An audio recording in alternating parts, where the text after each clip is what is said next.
Uh, Good evening, all. Is this thing on? Can everyone hear me all right? Good evening to everyone. I know it's going to look like I'm doing something dodgy because I'm going to be vibrating on my seat, but I promise I'm just cleaning my glasses and not doing anything more untoward than that. I hope you're all doing well. Good to see you all. There's a lot of people in chat this evening. We have. Let's scroll back up to the top so I get the first people in. Good evening to Stack, to Sloth, Space Saga, Serial Crusher, welcome in to Can, Jack Mason, Zavath, Ray Louderback, Adam Pennington, welcome in, Wooter, good to see you, buddy. Long time no see. So yeah, lots of stuff going on and happening in chat, which is good. Lots of talk of eating socks and stuff. I'm not quite sure where the socks thing came from. I said I'd eat something I shouldn't. So if someone's able to link where I said socks, then a sock or some other item of clothing, I guess it will have to be. But yeah, I'm not buying that. I'm also still not buying the whole Knicks thing to start with. For those that are late to this story, I said that I'm so sure that we're not getting Knicks this year that I'd eat something I shouldn't. I left that deliberately vague for obvious reasons, but fine, whatever. I think it's going to scare the crap out of Noob, who's going to be here streaming with us for CitizenCon on Saturday, starting about 2 hours before the real thing. It's going to be a bit of a shock for him when I just pull out a sock and eat it when they demo Knicks. So, yes, I think that's going to be a little bit scary for him. Bless him. But, needs must. Yeah, so there's that. There's consuming wine by the bottle and then swallowing the bottle whole. I feel like you overestimate my ability in that regard, my friend. But yes, I will start off by saying that Saturday, if you have nowhere else to be for the live stream, or if you enjoy the commentary, then Daily Noob from over on Twitch is here in Europe as we speak. I believe he's still in France at this point. Is coming back to the UK on the day. I'm picking him up. He's coming here. We are going to have some fun. We're going to go out and have a meal. We're going to have lots of drinks.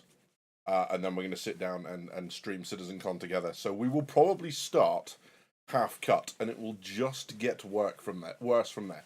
And if that sounds like your thing, you'd be more than welcome to join us. I will put the start time up a couple days before. I know he was not feeling particularly great in France. I think the French managed to poison him a little. But hopefully he'll be recovered enough in order to do that stream. So I'm working on that basis. Jasper, welcome in. Good to see you.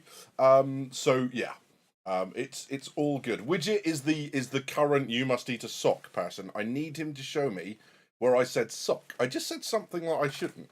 I mean, that could be a massive cake, right? Because I shouldn't eat that either. Because it's not like I'm lacking on the calories front. I'm just saying. So yeah, Wooter, hello, bud. Yeah. So what are you drinking tonight, mate? It's been a bit of a weekend for me. I've been at a friend's house painting what is possibly one of the largest rooms I've ever encountered. 2 coats of undercoat straight over plasterboard, all the cutting in that comes with a kitchen and everything else. So I am, frankly, broken. Right? Clearly, I am not the most physical person in the world. I ache in places I didn't even know I owned. So, this evening, I will be on the heady Coke Zero. Because now, just full fat Coke just makes my teeth feel weird. Like there's something on them. But yeah, so I'm on Coke. Unfortunately, it's all good. But yeah, we finished late today. So coming back down, I wasn't the all the shops are shut, like the supermarket and stuff, to buy alcohol. I'm sure there was a corner shop if I wanted to look that hard, but I didn't. To be honest, I came home, I had something to eat, I went to bed for a couple of hours, and I've got up again. I'm not gonna lie, this shoulder's just like, what do you think you're playing at? I'm not as young as I thought I was, and it turns out that on the stepladder, I don't have the sense of balance that I thought I did. So that's a little bit upsetting. But there we go. I don't know why. Why are you just playing one song? Why are you not playing many songs? I mean, there you go. Now we got some background music as well, just to keep things ticking over. So that's nice. Hey Matt. So it was Matt that I was painting with this weekend. So yeah, good to see you, mate. Welcome in. It's going to be crazy, and probably it's going to go over your head because there's not a lot of footage on this one. We are going to be talking about a bit of the news that's happened this week. We've got the Day of the Virus stuff. I will do a little bit of the progress report for those that weren't around, but I did do a video on it earlier in the week, so if you want a kind of more detailed breakdown of the headlines and everything else, go watch that instead. And then, I thought it might be kind of cool, given the fact that it's CitizenCon coming up next week, we will have a look at the progress tracker, and we'll have a look at some of the stuff that they're working on, and see if there's anything else that jumps out that we may be getting at CitCon. Knowing that it's only 2 hours, knowing that, you know, they've said that they're going to focus on what is coming by the end of 2026. So it's not going to be the big pie in the sky stuff that we've seen before. It's not going to be the, you know, here's this incredible stuff that you're not going to see for years and years and years. It is limited to what's coming up by the end of next year. Well, they said in the next year of development, which either could be a calendar year or it could be 12 months. So I'm assuming end of 2026. Yeah, we've also been told categorically there will be no Squadron 42 stuff. They are focusing on getting that game out rather than mucking around with, you know, creating presentations and all that sort of stuff for us. So yeah. Tier 3 shoulder injury, says Zavas. You're not far off. Yeah, absolutely. Wooter, I tried mining with the Atlas Geo yesterday after almost half a year of not playing, and the minables still were broken as hell. Tried on 3 servers, it's broken. That's not great. I'm really hoping to finally have basic crafting and engineering, maybe some flight stuff.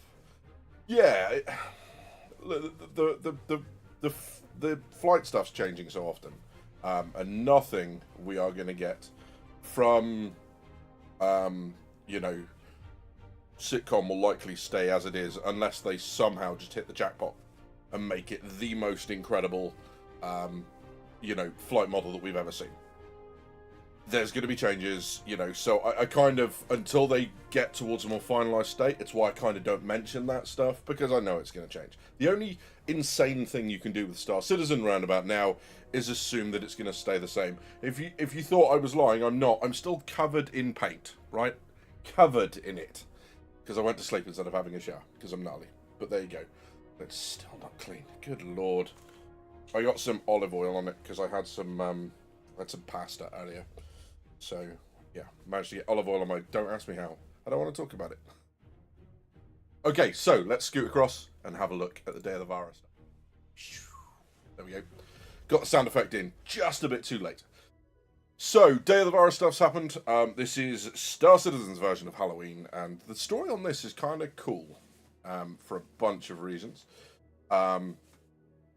Here we get...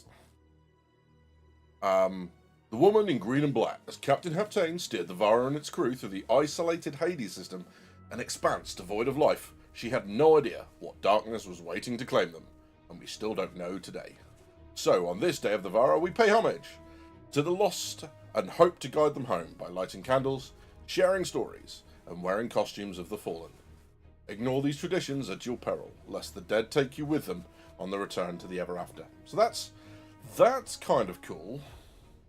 Yeah, no, space, I'm not doing that. First of all, I'm not reading that out on the stream, because that could very well be, you know, kind of interpreted as me telling people to hurt themselves.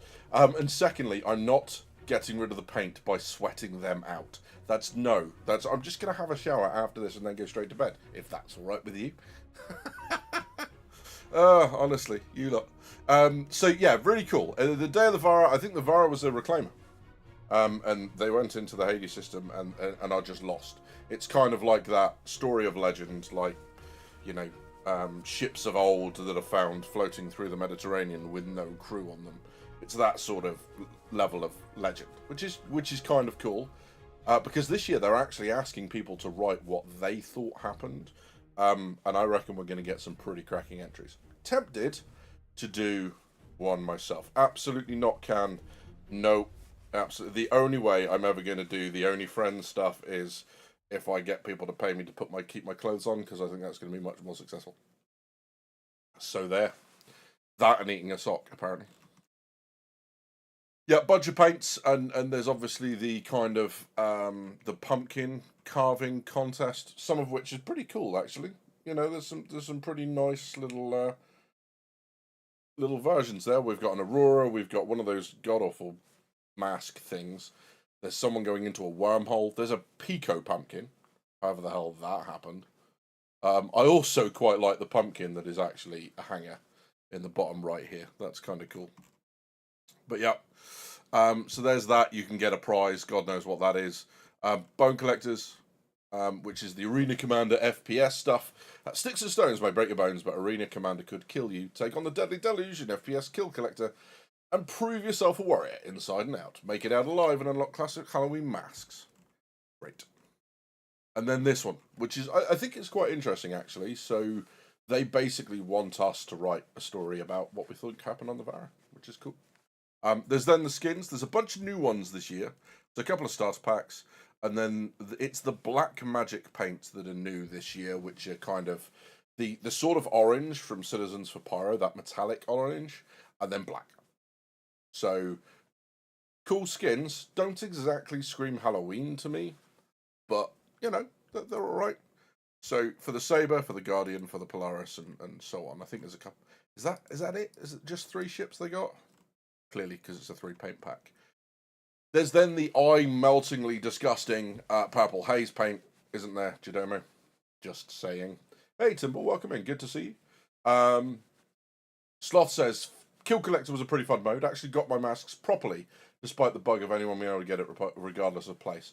Oh, really? So people are doing it and then just getting it anyway? Oh. Alright, well there's that. It's stealth. There is nothing stealth about that. That burns your retinas out from 3K. But yes, you know, a couple of paints with that. It's not as bad as it looks on the images. I mean, it's still horrific, but they are metallic looking paints as well. So it's not just like a matte finish. That, you know, there is some kind of shimmer to them, which makes them less bad. We've obviously got the Fieldsbury bear helmets, and there's also, I think, is the masks. It's like the Hill Horror one and stuff like that, I think, from Arena Commander. I can't remember. Notorious. Those purple and green paints are actually vile, he says. Welcome in, buddy. Good to see you. I have those paints, says Stack. Of course you do. The black magic paint for the Guardian is easily a toss-up, with the Sovereign paint as the best paint for the ship. Interestingly, that's cool. Yeah, the Vandal and the Hill Horror helmets. Yeah, absolutely. And then, unfortunately, they've obviously given us a bunch of ships here to go and potentially go and buy, which I think opens up maybe a couple of the ones that aren't already on sale, potentially, although, you know, can anyone confirm? But, no war bonds this time round, which is a bit of a shame. So, yeah. Josh Evers says, hello, buddy. If there was one thing I could get to band removed, it would be those bear helmets. They are a little bit, they are a little bit jarring. I will give you that. Right, that's as good as I'm going to get before I get one of the wipes. But they're downstairs, and I didn't realise I'd done it until I came upstairs, so. Fine. Whatever. Right.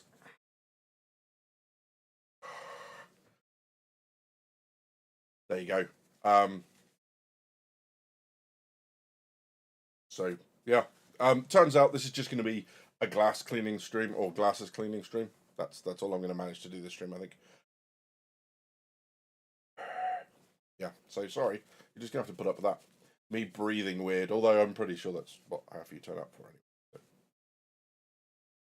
Cool. Okie dokie. So, let's have a look then at what else is on offer. Yeah, so, yeah. Ships. Great. Okay. So the PU monthly report, a couple of things in here, I guess, that it might be worth picking up on. And one of them, I think, I know what you guys want me to go for. I know we're not starting there, so there. However, it is, within the core gameplay team, I think, there's a bit where they're talking about the inventory system. There you go. So it's this bit here we're looking at. The ongoing inventory rework progressed with the implementation of equipment and equipped item slots. Further functionality was added to the paper doll UI and search bar. So there will be a search bar. Huzzah. The team also exposed controls to help define the rules for proximity looting. And if you're not sure what proximity looting is, basically they're adding a thing now where what you'll be able to do is open up a window which loots from all nearby containers. So if you've got a stack of bodies, you'll be able to loot from all of them rather than one at a time, which is a good call. Wiggy1, welcome in, buddy. Good to see you. Haven't seen you in a while. Hope you're doing well. Yeah. So Wooterhack says, am I the only one that is happy that the Ironclads are in the final stages of White Box with the last report? Well, let's find out. Let's go and have a look at the ships themselves. I saw them earlier. They were up here somewhere. They done escaped. Yeah, so here we go. In the UK, work continued to bring the RSI Aurora and Aegis Hammerhead up to modern standard. Now, I've seen an interesting image of an Aurora Mark II, and it basically looks like if Micro Machines made a Zeus. Right? It's really quite small, but it's a lot punchier. Whilst I really like the design, I'm not a fan of CIG making Mark IIs of stuff before we've actually managed to get Mark 1s in the game. So I don't have a problem with Mark IIs overall. I just think doing that now is pants. You know, why are you remaking stuff? There's plenty of stuff you could be making that isn't waiting on gameplay loops that can just come in. There's the entire Hull series, right? Get them out the door. Because there are people who have paid for ships who still don't have them, and they're watching you remake ones that are already out. So stop it. Luna Maria, good to see you. Welcome in. Hope you're doing well. You've missed me whinging about doing all the DIY this weekend, which is a good thing because it's just me whinging. But yes, I'm in some pain. So if you see me wince or whatever, that's what it is. Also, not doing anything rude. I'm trying to clean my glasses. Turns out olive oil is not an easy thing to get off glasses. Once it's on the lens, not so much. So yeah.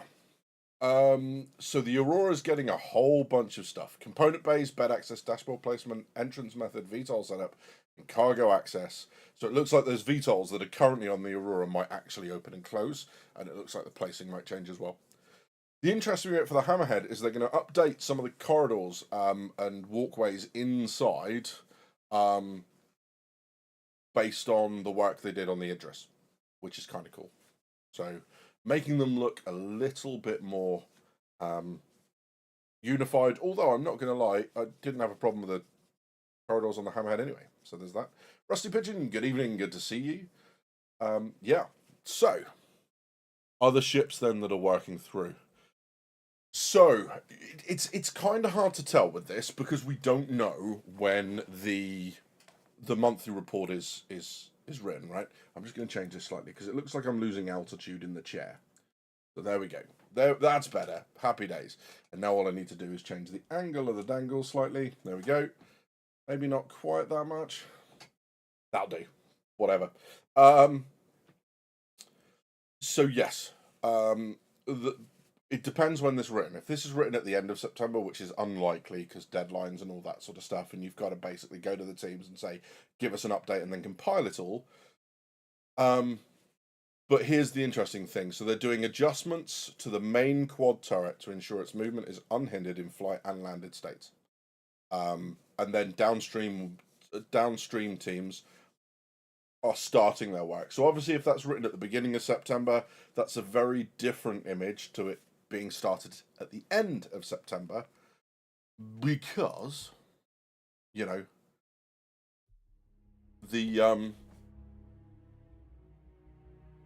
it's widely slated to be coming at CitizenCon because the armor bears exactly the same serial number as the concept art on the Paladin, and that makes a lot of sense to me. So it's something like 014/51 or the other way around. So yeah. Hull B, white box phase, Ironclad and Ironclad Assault approaching their combined white box gate review. So it sounds very much like they are going to continue on, although it'll be interesting to see if one passes and one fails, whether or not they wait or whether they become separated and delivered at different times. I would imagine they'll still be delivered at the same time regardless of what happens in the vehicle pipeline. 4 unannounced vehicles continued through the development through September. The first is approaching its Lot 0 review, second progressing Lot 0 gate, and it now is in its final stage. And whatever that is, I'm pretty damn sure that's going to be whatever also comes at CitizenCon. I'd be very surprised at CitizenCon if we don't get an unannounced ship. Everyone at this stage screams, what do you call it? Asperia Stinger, which apparently is the ship from the end of, or the middle of Squadron 42, where Tal escapes, blows up a Retaliator, and then jumps away. So, Asperia Stinger, that's what that is, or it's certainly what it seems to be. And there's word that that's coming. I think there's something found in, like, the data mining and whatnot. So, yeah. Do you know what? That's good enough for government work. The third, a variant of a popular recent release is receiving Greybox and Lot Zero work in tandem due to nature of the changes. So that could be a whole bunch of stuff. They did say, when the RSI Apollo came out, that there is, as a related unannounced ship. Now, it wasn't said to be a variant. I kind of said that in error a little while ago. Yeah, man on crutches, drinkers with gaming problems. Ivor Dunia back open. Dude, Restekpa that we've got Ivor Dunia back open. For everyone, no one else is going to understand that. If you are not a West Country lad, that will make no sense to you whatsoever. But trust me, it's good news. Man on crutches, thank you very much for that. That has improved my evening no end. It's great. But yeah. So yeah.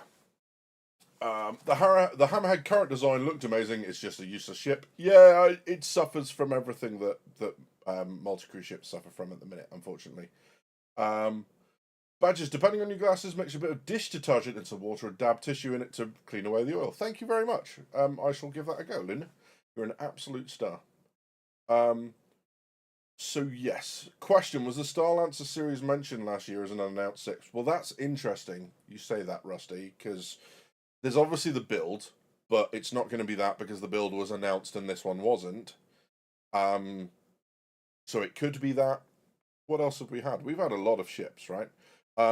Now, to our understanding, the Wolf is getting a weapon pack of bespoke weapons, just like, or a new bespoke weapon, just like the Tonk, the Nova Tonk, got a bespoke weapon. So I do not believe, unless they've changed the plans, that we are going to get, you know the words that I'm looking for, right? I do not believe that we're going to get a Wolf variant. I think it's just going to be weapons that you can buy and add to the Wolf, and that's obviously coinciding with their the component base being added and whatnot. So yeah, Apollo Cargo General, Sister Caragord, that would upset me. So yeah, the Hermes, says Wiggy1. Interesting.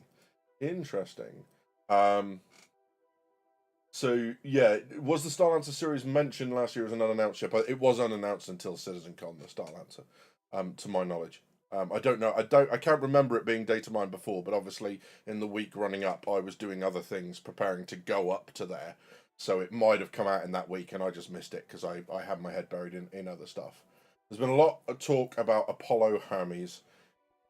Interesting. I'm hoping for a Wolf Racing variant, but an Apollo Cargo variant would also be nice. I guess a cargo variant would be interesting. I just think there's other things they can do with that ship. I mean, what would be really cool, but it won't be this, is an Apollo Science variant. I really like the Apollo, that idea. Obviously, it won't be added to the game right now because Science isn't a gameplay loop right now. But a science version of the Apollo, to me, makes huge sense because then you can have fun with different bays on either side being research or, you know, whatever else they end up coming up with. I really like that idea for the Apollo. I also do not want that thing to end up becoming a combat platform. We don't need a gunship. But we'll see.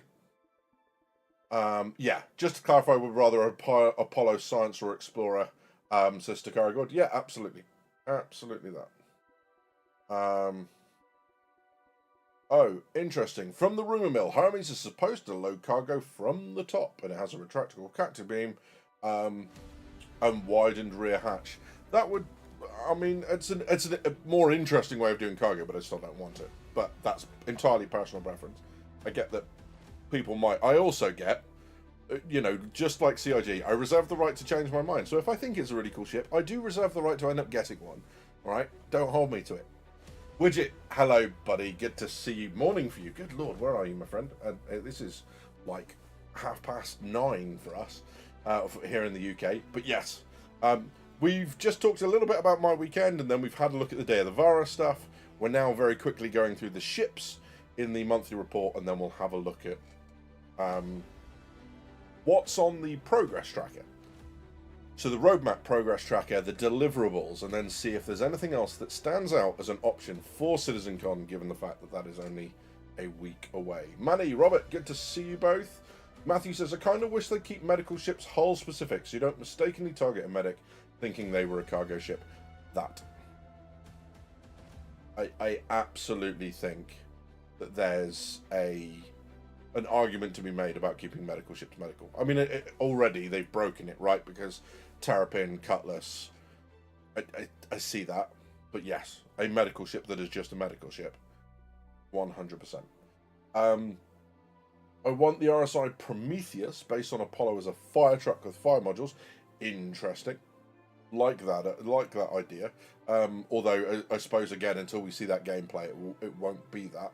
But I get that you're not saying that you think that it's what's coming, that it's just a really cool idea. Agree, 100%. Can says, science and exploration would be CIG going back on the no more ships without gameplay. Yeah, exactly that, as we've kind of covered. I hope the new weapon on the Wolf is a beam. Beam Citizen. New Zealand widget. Good lord, my friend. Literally the other side of the planet. But yeah, 9:30 here too, just in the future. Well, greetings from the past. Rusty Pigeon Gaming Channel. For the Day of the Vara, there are no CCUs. No, there's no Warbond CCUs, mate. Nope. Nothing. Not even a little bit. Don't know where that voice came from, but there you go. You've got that now. So that's stuck in your head. We won. How fun is the Wolf to fly or use?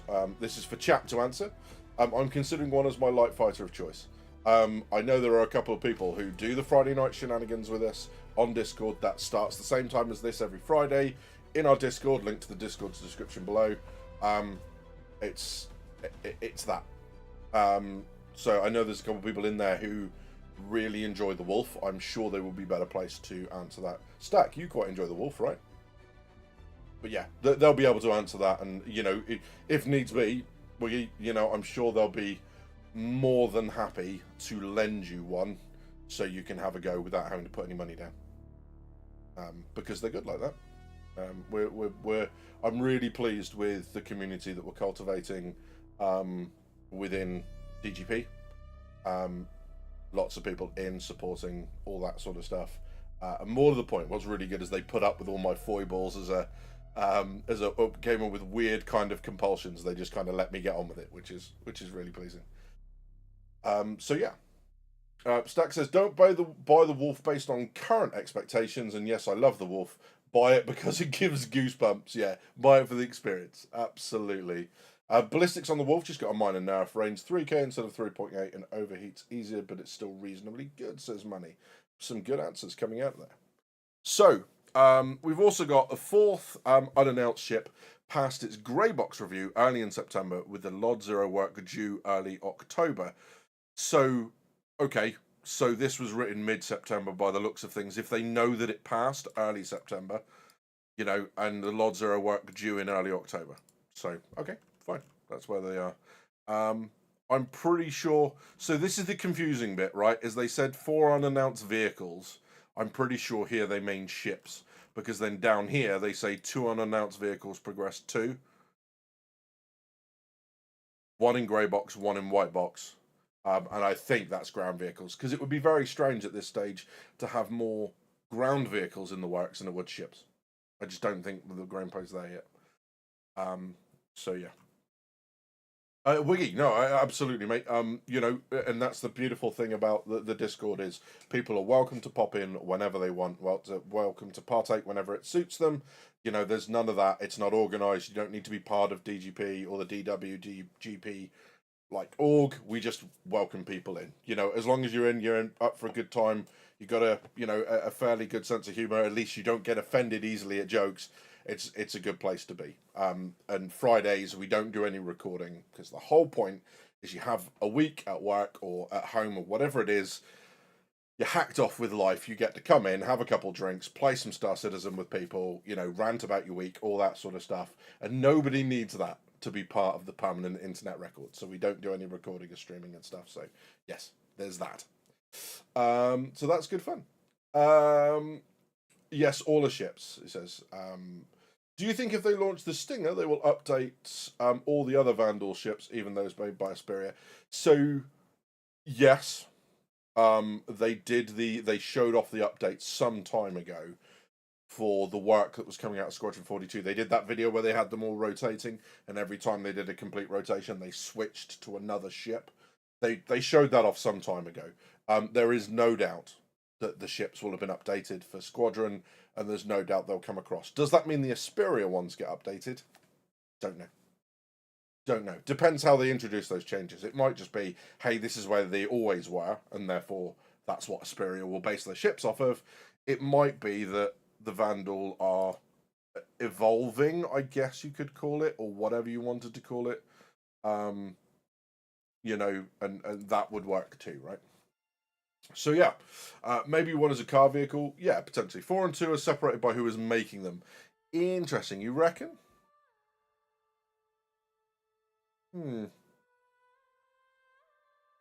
Potentially. Although we've got mention of RSI before, and then we've got mention of RSI again here. We've got Ironclads before with Drake, and then we've got the Kraken here. So I'm not sure. I remain reserved about that, John. Unsure. But obviously, Apollo ships ahead of their release. Fine, great. Perseus was also passed early on in the month, so that's Lot 0. So they're now final touches and downstream teams beginning to close out the ship. I mean, I suppose there's an argument that that could be what is coming at CitizenCon, but I doubt it. I just think that's going to be an IAE ship. That, you know, and that's based almost completely on the idea of, you know, the serial number on the armor matching the serial number on the Paladin, and I don't think we see that serial number anywhere else. So that's my thinking.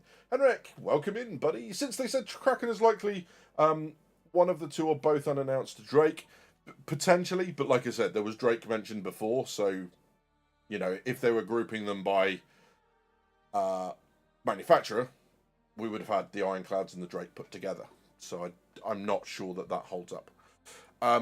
Interesting, though, for the Kraken, and I know Execute over at Info Runners will be very happy with this, the white bot phase officially kicked off for the Drake Kraken, which will then become, I believe, check my math on this, the largest ship in the verse. It is bigger than the Idris, right? Longer, rather.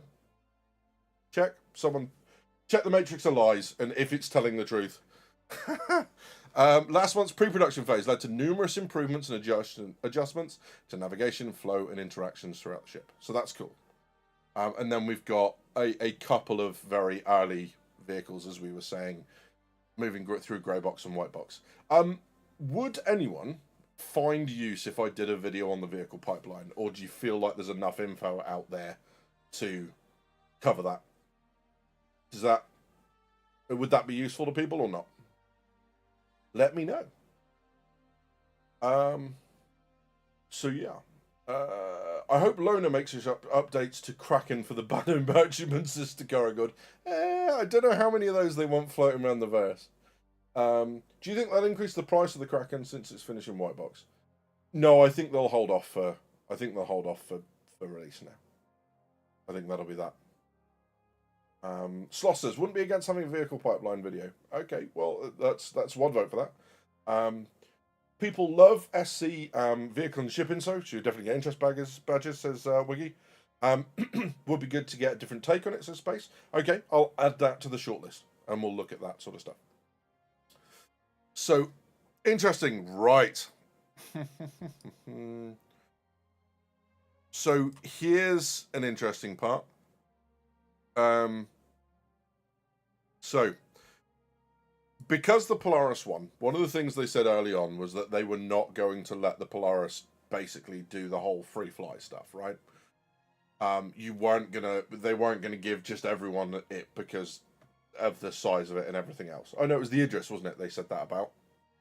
Sorry, it was the Idris. They said so. They were like, the Idris is out, but the Polaris is in. The Polaris being the winner because the Idris was removed from that. We're all getting a commemorative Polaris themed holographic banner at this year's IAE. It says all backers, which I assume to mean everyone, not just people who bought the Polaris. Check. It doesn't say owners, it says backers. I don't know. What do you think? Is that what's going on or not?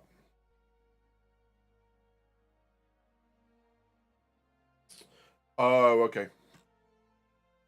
Ah, I see what you've done there. Yeah, because it says right at the top in the UK.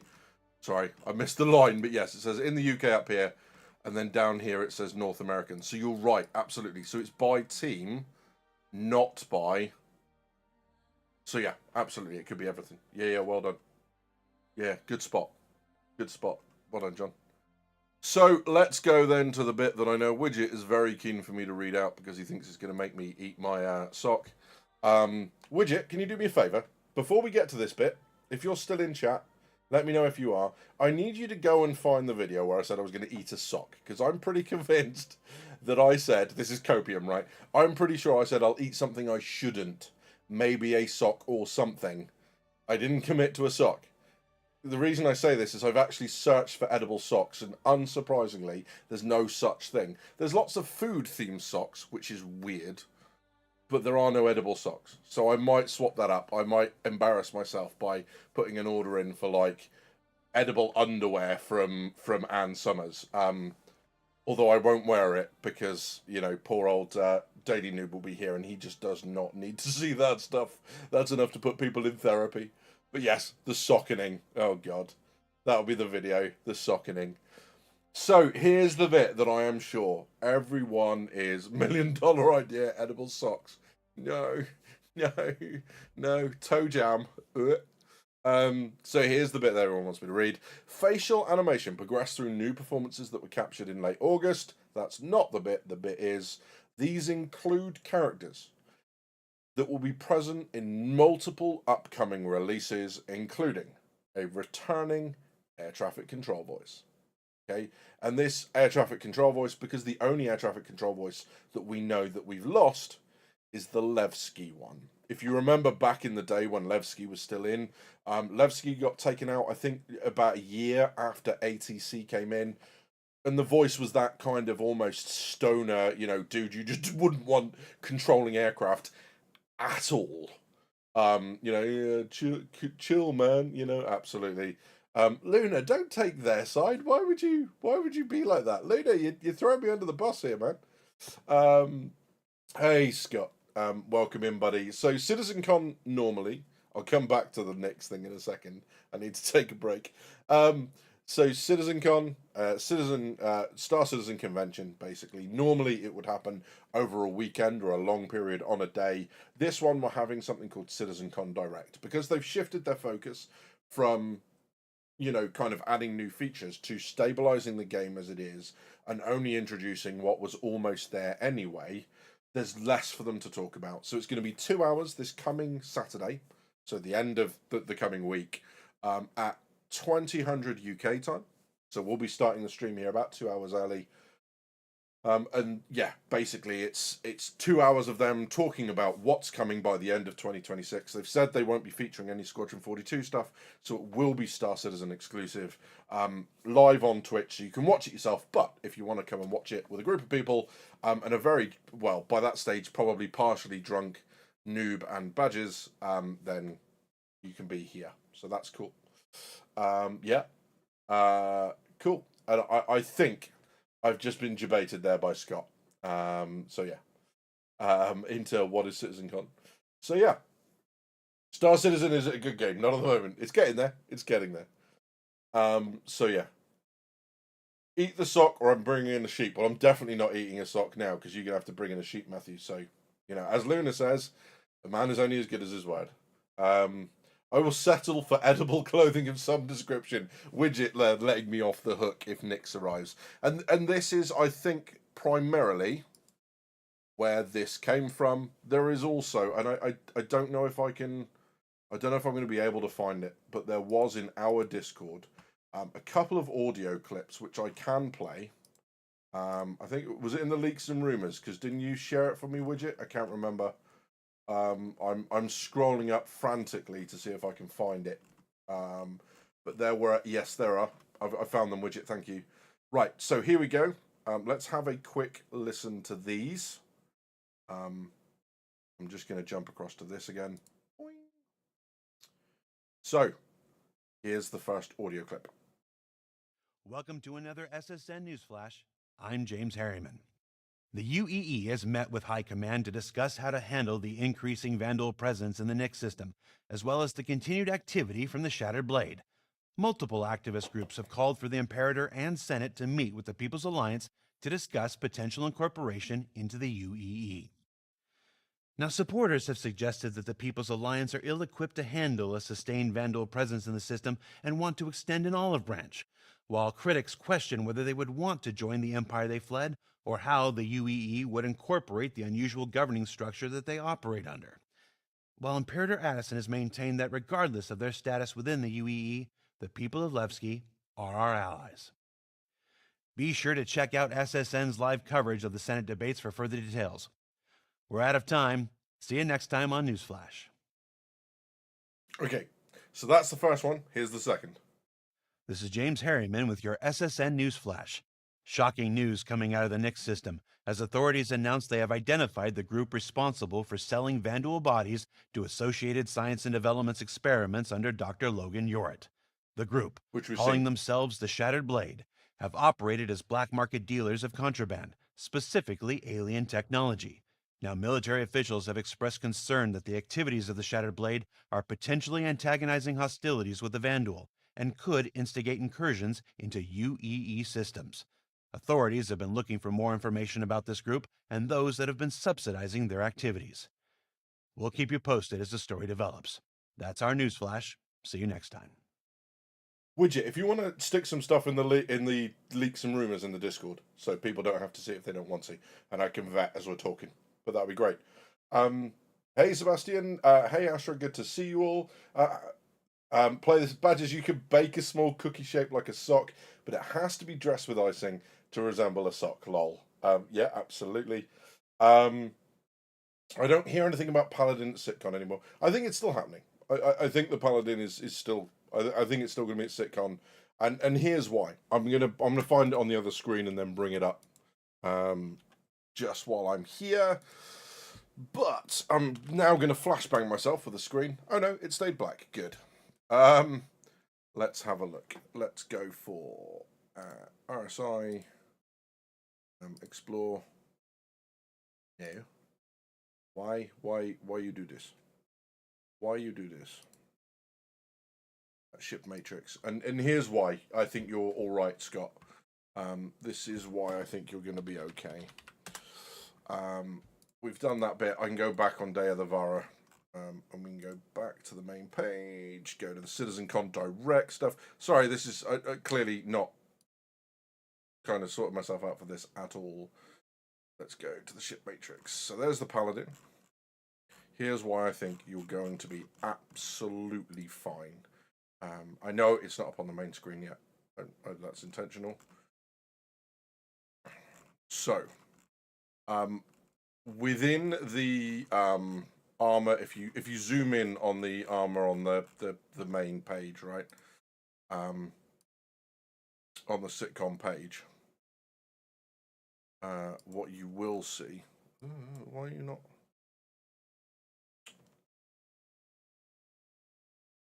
Here we go.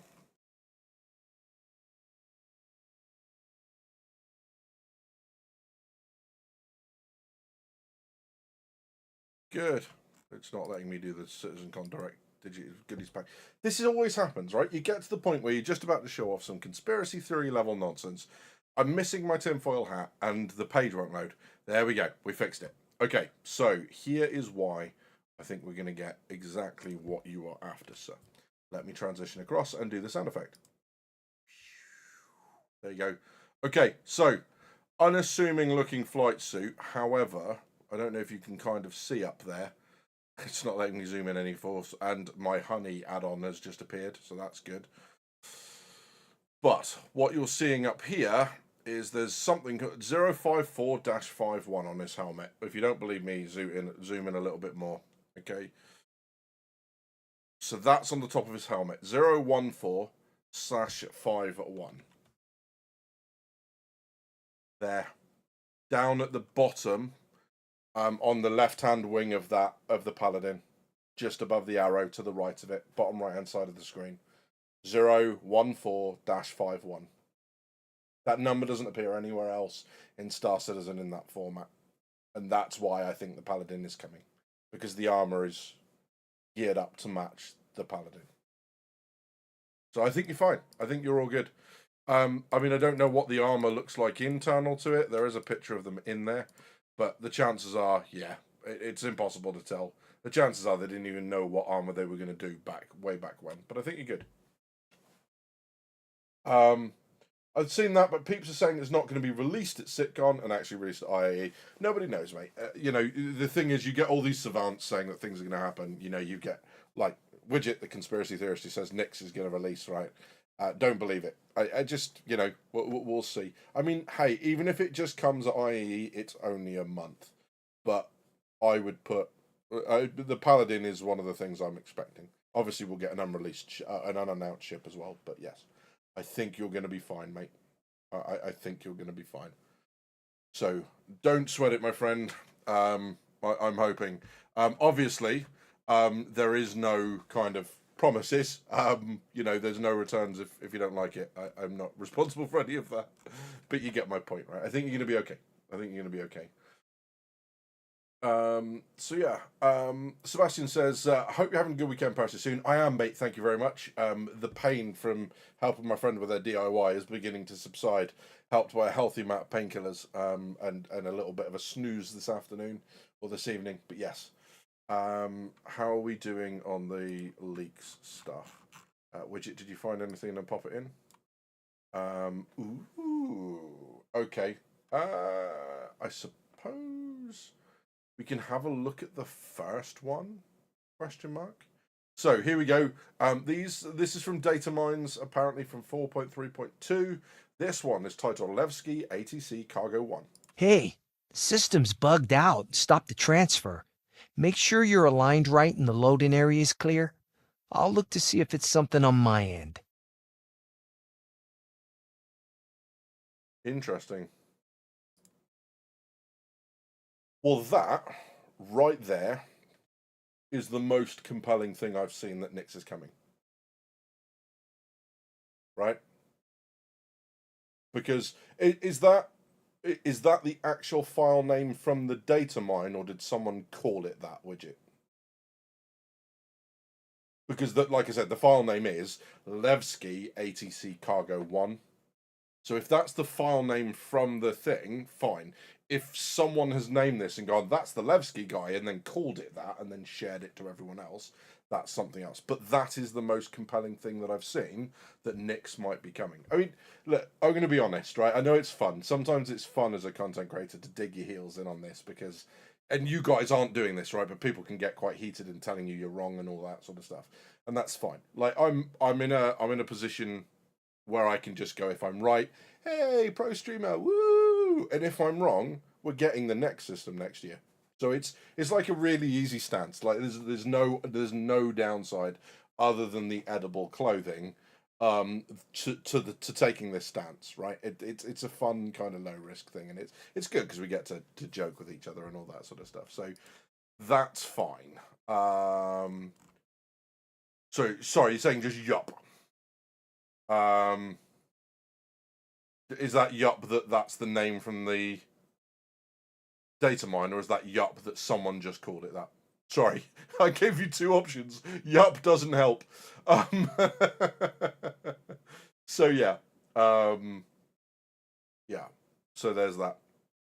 Pally at CitizenCon, Percy at IA says stack. Yeah, I think that's a lot. You're right, just anxious as hell for the Paladin. Yeah, I get that, Scott. Absolutely.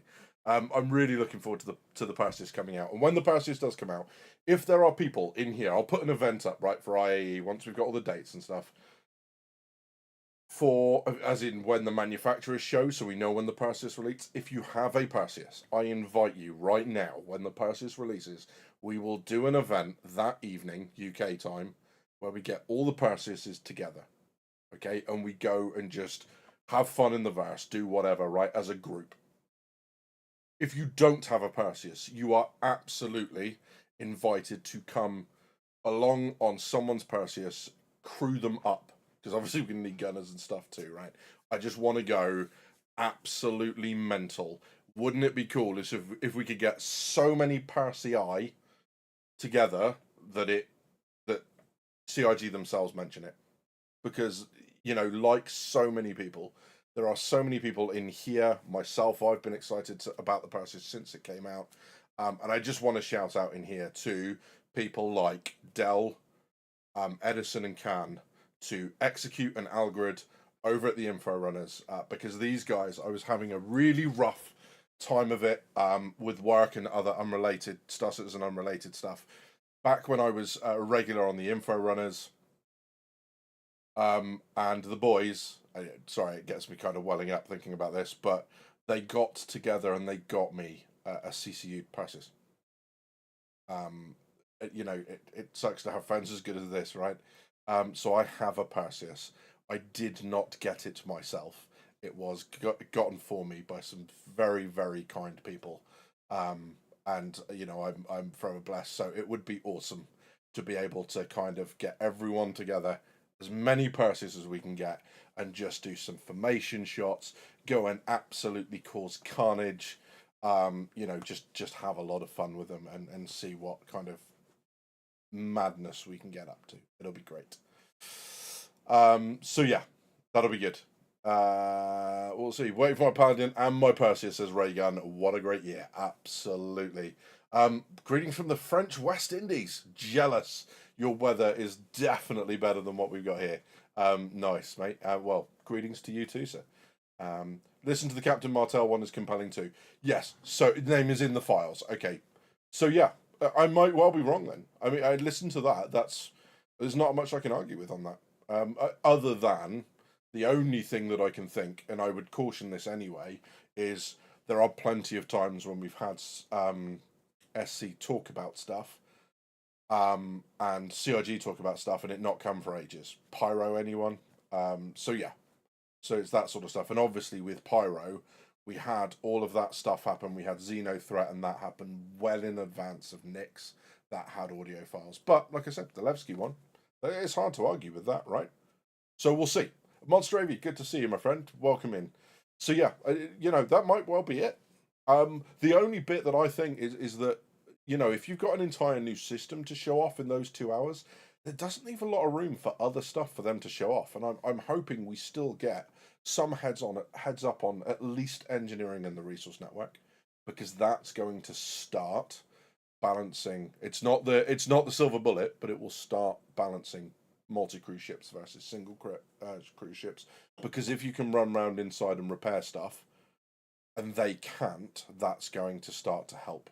So yeah, I'm hoping we get at least something like that. You know, fire gameplay would be good as well, because I think that goes hands in hand. Because, you know, okay, you don't repair a system that's broken. What's the downside other than you can't use the system? Well, it could burst into flames, and then your ship starts to be in real trouble, become uninhabitable, right? So I think that kind of goes hand in hand, but we'll see. I don't want to. So the Martel one will be compelling. I'll have a listen. What I don't want to do right now is I don't want to play it for everyone else to spoil it. So I'll have a listen to it. But because it sounds like it might be a more, what's the word I'm looking for? It might be more kind of spoilery. I won't play it here because I'm sure there'll be people who'll be like, no, I just want to hear it when it goes. So yeah. There you go. CIG's already said for tier 1 fighters will have repair via MFDs. Yeah, I mean, we'll see. Like everything, I just think with the smaller ships it makes more sense that if they've got to go somewhere to repair. So yeah. Avi says, oh yeah, I've got a Percy. Hoping I have the crashes fixed so I can play properly again. Using mobile glasses to crash my game. Oh no. Well, that's no good. We can get you in, Avi. We can do all the inviting and stuff, so if that helps, and we go from there. But yes, that's going to be massively limiting if that doesn't work. Is there anything on the issue council about it? Wooter says, wasn't Pyro stuff in game files as well long before Pyro was unlocked in the game itself? Yes. So Pyro, for a couple of reasons, I don't think is a direct comparison. One, COVID, enough said. Two, that Pyro required server meshing. So there was a long old pause because it was server meshing was the delay. And yes, we had the demo of server meshing working, but was that 23, 24? 23, right? That was the first CitizenCon back. We had that demo. But getting it to work on a small scale like that versus getting it to work across a shard of 9 servers, 2 systems, a jump point system that hadn't worked yet, I don't think so. You know, sorry, I don't think that that's necessarily a straight up comparison, but you're right. And I appreciate that you're desperately trying to bail me out here from edible clothing. Scott says, Nyx is small AF, they could show it in 10 minutes. Yeah, potentially. I mean, that might be it, right? Because there's not much there. You've got Levski, and I don't know. What else have you got in there? I'll pop across to the star map. Let's see. But there's basically, it's asteroid fields, isn't it, right?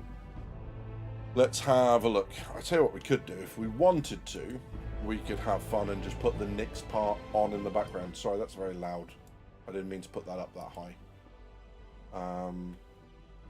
Just play the last sentence in it if you want. Oh, okay. I think I know what that's going to say. In which case, that is the final nail in the coffin. I tell you what I'm going to do. I'm just going to turn the audio off for a second to you guys. I'm going to listen to it so I don't spoil it. I can get it in the right place, the last sentence. And then we'll go from there if that works.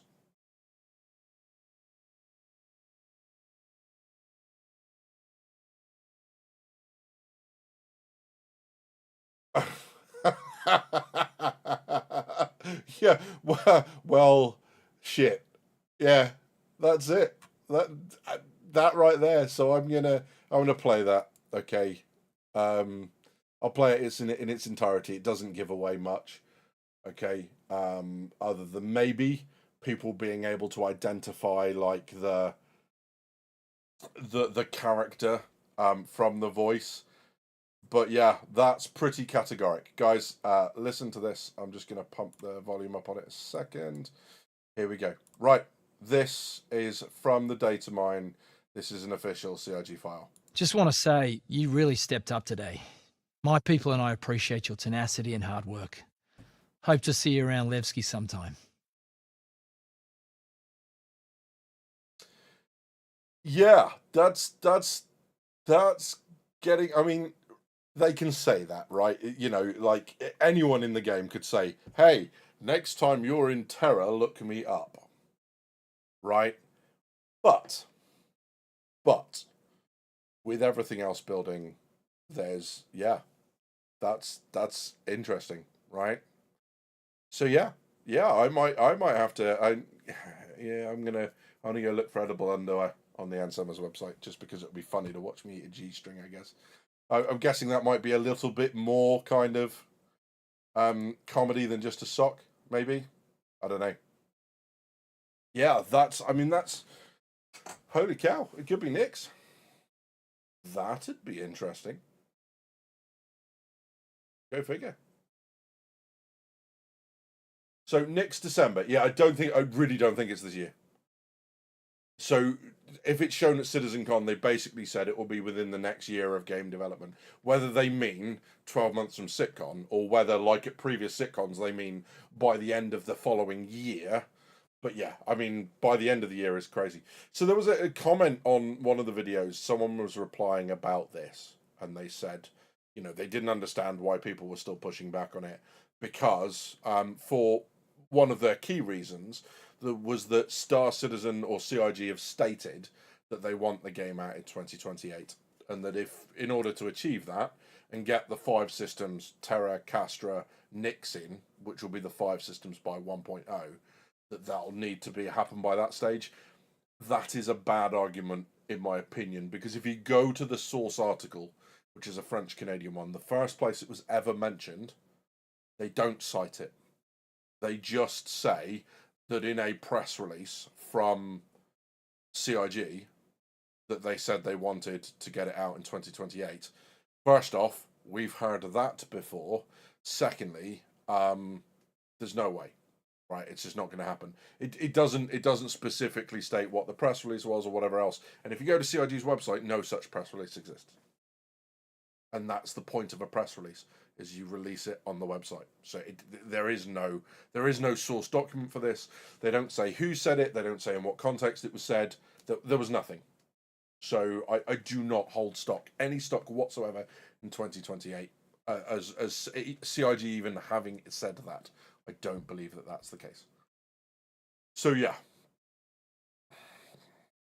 exactly that. Matthew's bang on. Tier 0 of every loop they wanted by 1.0.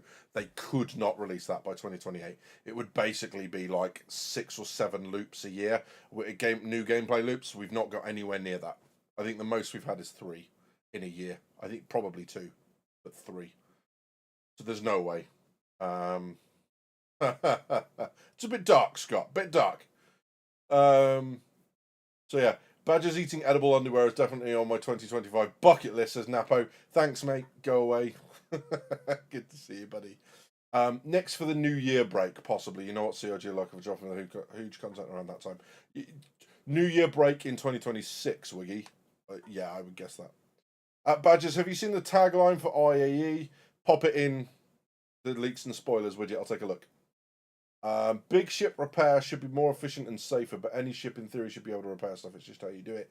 Yeah, I mean, fighter would be get a repair tool on you, EVA around your ship, open the component base and repair it.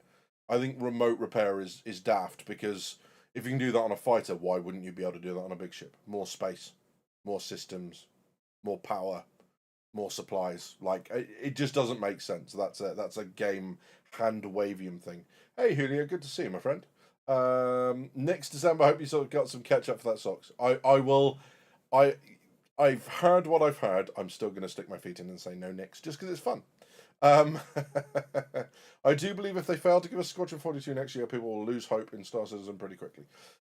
Yeah. So there was a video that they did a little while ago, and they spoke about, Jared spoke about what was coming at CitizenCon, and he said, is it coming in 2026? I don't know. I think what Jared was saying was he wasn't speaking for the company, he was speaking personally. The key thing here is they've already stated they want to deconflict with Grand Theft Auto. Now, Grand Theft Auto is coming in May. I think expecting it before May is a bit of is a bit optimistic.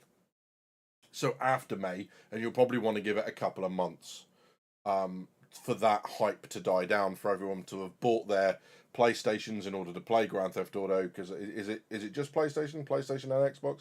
But it's going to be whatever it is. It's going to be console before it's PC, like it's before. So yeah.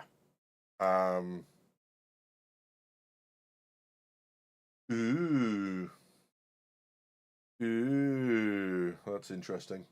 Yeah, it looks like I'm going to eat some humble pie, potentially with the next thing, based on what you guys are showing me at the minute. And do you know what? That's okay. You know, you never claim to be a savant. And the thing with game development is, if you go too hard one way or the other, not expecting, you're just going to be constantly frustrated by, especially with CIG, missed deadlines and everything else. We get Nyx, awesome, right? The fact that they're able to turn them out as well, I mean, we don't. When I say quickly, we don't know when they started, but you see what I mean. The fact that they can effectively do it a year apart, however that started, that would be cool. The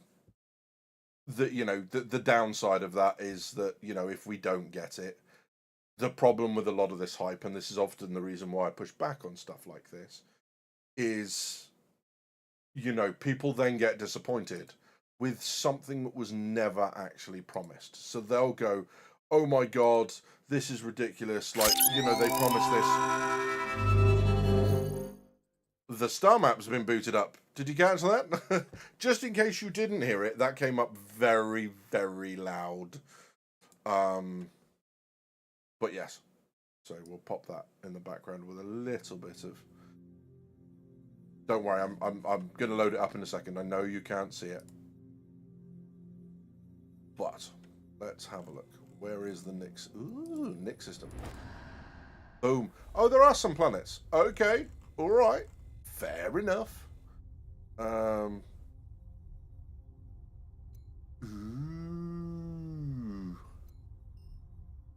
Okay. So, let's jump across. Ooh, shiny star map. Okay. So, Nix then. We've got Delamar. Which, can you open up like a... Does it not give you a link to like the, to the thingy page? Well, that's a bit silly.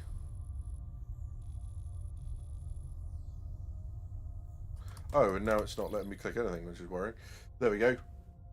So yes. Impound, hello, welcome in. Good to see you. Thank you very much, my friend. But yeah, welcome in. Good to see you. And we're just having a look at Nix. Basically, Impound, just to bring you up to speed, I've said I don't think it's going to be Nix announced at CitizenCon for either the end of this year or 2026. I am being shown data mine and stuff like that by Widget, which seems to indicate that yes, we will be. So I said I would eat something I shouldn't. Widget took that to mean a sock. So there's every chance that I will need edible something clothing for this weekend when CitizenCon comes out. If they announce Nix, I will be sat on stream eating, I don't know, edible underwear or something. Which, I mean, that's a mental image nobody needs, but now it's there and you can't take it back, so yeah. Yes, mate. So, Daily Noob, who streams over on Twitch from Australia, is in Europe at the minute. He's going to be landing that morning of CitizenCon. I'm going to come picking him up. We're going to go do some, you know, UK stuff. And then we're going to have either, if the weather's good, I'm going to put on a barbecue, even though it'll probably be cold. Or we're going to go out for food if the weather's not great. Start drinking, and then we will turn up on stream about 2 hours before the start of CitizenCon, about 6 p.m. UK time. And we will basically sit here and dribble and consume alcohol. There will be a drinking game. I did a video of what I was expecting and not expecting. And basically people got to choose a word, and it will be like drinking bingo. Every time that word is said, I'll have to drink a shot of something. It won't be like a spirit or anything, because I'll die. I'll actually die. We tried this CitizenCon one before last, and yeah, basically, upsettingly, it was every time a beam was shown on screen, I almost died. So that was good fun. So yeah, start the process. Yeah, exactly that. 8 p.m. UK time. That's it. So yes, but yeah, sorry, catching up with chat. The majority of Nix was supposed to be done last sitcom by CIG's account. Possibly. Yeah, absolutely. Genesis and base building. Says Scott. Yeah, so that. I believe they're already working on Castra. How much do you want to bet there's a chance Castra might come out at the end of year 26, 27? If they get into the cadence of being able to deliver a system every year, I mean, I don't see it myself, but that would be incredible. If they've gotten all these tools to like the point where they can do that, you know, because it is different teams, right? The concept team, and then the you know the animation team building up the plants and the textures and all that sort of stuff, and then going over to the world building team, the planet tech team, who are then putting it all together and building the world maps and all that sort of stuff. There is absolutely the potential for them to massively speed up what we've seen from before. Whether that comes to one system a year, no clue. But that would be incredibly cool. That'll be good. Impound says, I think all things are focused on Squadron right now. They need to get out at the right time and in the right way. 100%. Exactly that. I'm English, living in Australia, and the Aussies definitely do barbecue better. Plus, we have the weather for them. You haven't lived until you've had a potato bake. Yeah, look, I mean, I really enjoy. There's a place in London. There's like it's not a chain, but there's a series of 4 restaurants in London called Big Easy, and they do American barbecue, you know, all that sort of stuff, and it's gorgeous. Their cornbread muffins are to die for. So yeah. Um, so cool. I'm suing. I didn't get a headphone user warning, and now I'm deaf. Said Can. Well, yeah, what? Yeah, sorry, buddy. I knew it was going to happen. I just wasn't expecting it to be that loud, and then I realised that I hadn't turned it down. So yeah, so we got a couple of planets. We got Delamar. We have Nyx 1 and Nyx 2, and then the jump points. Pyro, obviously, that's going to be where we come in. Nyx to Castra, so this makes sense in that sort of order. There are a lot of jump points in here. We got 1, 2, 3, 4, 5. No, we got more than that. 1, 2, 3, 4, 5, 6. All right, 6 of them. Holy moly. So yeah, this is kind of a key system. So yeah. Squirrel Lords Gaming, welcome in, buddy. Yeah, so the Perseus, it looks like IE. At the moment, that's the expectation. So yeah. No worries, bud. Yeah, so that's where we are with this. Yeah, I mean, if that is Nyx, then, you know, huzzah. That'll be quite cool. So, let's just close. Oh, I clicked on the wrong screen and then... Oh, lots of noise again. Stop it. Loud. So yeah, I mean, we didn't get round to this. I was expecting to be on this a little bit quicker than we were. We're, what, an hour and 15 minutes in, and we didn't get to this. But, let me bring it up. So, what we're going to do here, very quickly, is we're just going to scroll down and have a look at what we think may well be in the game or announced at CitizenCon. Bearing in mind, only 2 hours for them to deliver the whole presentation, and also, it's what comes by the end of 2026, basically. There will be an unannounced ship in there because there is at every CitizenCon. There will likely be the Paladin in there. As we're seeing, it's an increasingly likely chance that we will get Nyx, and I will have to eat something I shouldn't. Yeah. So the only thing more lawless than Pyro is the volume level. Absolutely that. Yes. 1 hour, 50-minute presentation on Rivers, says Impound. Well, why not? Absolutely. Shenanigans ahead. Yep. So a couple of things in here. I mean, Asiado Station obviously is for Squadron 42. Actor status tier 2. What's the description on that? I think because some of this we've actually got anyway. Oh, good lord. That's a well in the future. So that's the actor feature team. Looking at a variety of new elements: hygiene, NPC status tracking, multiple bytes, DNA integrity, which is the respawn stuff, medical insurance, cybernetic limbs, and cloning. So that is going to be a long old time away, and confirmation there that we will get that medical insurance. So yeah, the interesting thing will we get anything from the presentation about Star Engine? Will we get any of the Genesis systems? The one that I'm really looking forward to, is it the Starkitect that's going to scatter the settlements everywhere? Like that cannot come quickly enough, in my eyes. That's going to be crazy once it's there. Stuart H, hello. Do we have any expectations regarding gameplay for Nyx, Pyro V2, or something more? I don't know if there's going to be gameplay tied specifically to systems at this point. I don't know what that would be. I think the most likely gameplay loop that we'll see demoed to be here by the end of 2026, as we've said before, resource, network, and engineering, and potentially fire. That makes more sense to me. The other outside hopes for this might be something along the data running loop, given the fact that we've seen changes to the Herald. There might be something on the hacking loop. That might even be a conjoined thing, right? That kind of makes sense. Good point. Space Saga Vandal raids in Nyx. We've got the first in-game model of the Vandal in Site B in ASD. I won't say any more than that. It's a bit of a spoilers. Apologies for people if they've not been in there. But yes, there's that stuff.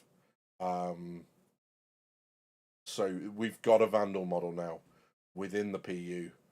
The fact that we're still expecting Squadron 42 next year, so we'll see the Vandal in game. It might be in the run up to that or immediately post. We see some sort of Vandal incursion, all that sort of stuff, and you know, we have to respond to that as a dynamic event, because that absolutely would be something you'd expect. These dynamic events that are going to occur in random places, they have to do a Vandal one, right? They absolutely have to, because that's going to be happening throughout the game. So, you know, all the emergency alerts coming out and, you know, the respond to it. There's medical gameplay to help NPCs there and to help players. There's supply. There's not a lot of gameplay loops there that you can't do. I mean, there could even be stuff for, like, salvage. Maybe their hulls, you know, you scrape a material off the hull that isn't RMC, and it becomes a mission system and you're handing it over to the UEE Navy for research or whatever. Like, they could do so much with that dynamic event and just keep adding to it. So I think that would be very cool to coincide with the release of Squadron 42. I do get the impression that there are these sorts of things that they want us to experience first through the single player game. That used to be things like the Idris, right? But they kind of capitulated on that and gave everyone the Idris because we'd all paid for it. So yeah. Dealer of Fate, welcome in. For sure, Vandal raids, PvE capital ships, station warfare, but probably mining is still big in Nyx. Yeah, absolutely.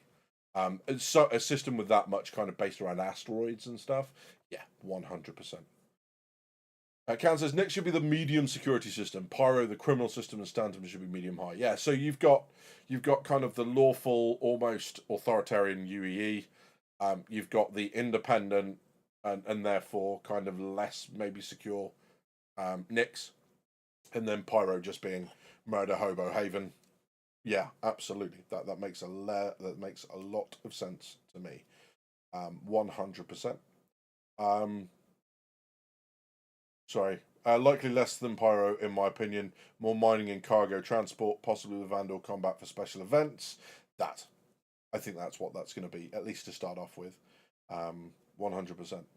Cybernetic limbs and eye patches, please and thank you. Yar. Bring on the pirates.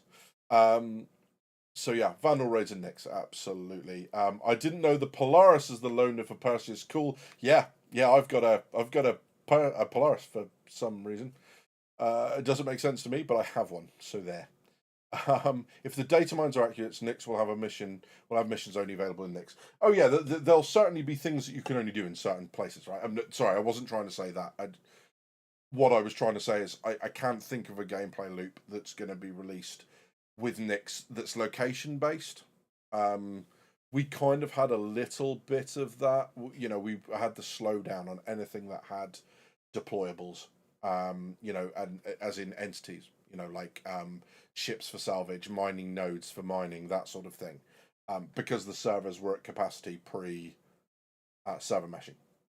Now that they're not at capacity anymore because they have the servers to spread the load out, they might add more location-specific materials. So it might be with a couple of systems, there are materials that you can only get within Nyx. There are materials that you can only get within Pyro and Stanton and so on and so forth. That sort of stuff absolutely makes sense. Sloth says, the only thing that will stink is that I'm sure there will be some players still trying to grief that event, but hopefully there'll still be better ways to counter that. 100%. Look, I've said it for as long as I can remember. The way to make criminal gameplay really good and therefore really engaging for players and therefore reduce the griefing is to make it just as varied and intricate and nuanced as lawful gameplay, right? So many games will go, hey, there's all this stuff for the lawful guys to do, and then if you want to be unlawful, you just go around killing players, right? Like DayZ was one of the early primogenitors of this, and it was just, hey, if you want to be a bandit, kill players. Well, great, thanks very much for that. Whereas what they could do is spend so much more time getting, you know, criminal factions that don't want you to kill players randomly or people randomly because it brings too much heat on them. Give them just as much stuff to do as the lawful players. Of course, there will still be griefers. There are other systems for that. But, the key thing is to make criminal gameplay. Give me the Reavers from Serenity and Firefly, the absolute awful, we're just going to kill everyone, blah, blah, blah. But also, give me Firefly from Firefly, right? Give me Serenity. Give me that. Give me the, well, we don't agree with the UEE anymore, but we're not assholes. We're not into hurt people. We just don't agree with the government. So we're going to do our thing. We're going to smuggle. We're going to wind them up. We're going to take stuff from their ships before they come and salvage them and all that sort of stuff. That sort of stuff would be great. So yeah, I just want to Mark 1 Zeus. Is that too much to ask? Impound, how cool would it be if that was something we found in-game? So you found, recovered it, repaired it, got it back to flight worthy, and it became something in-game you could put a warranty on, and your in-game achievement is that you found a Mark 1 Zeus.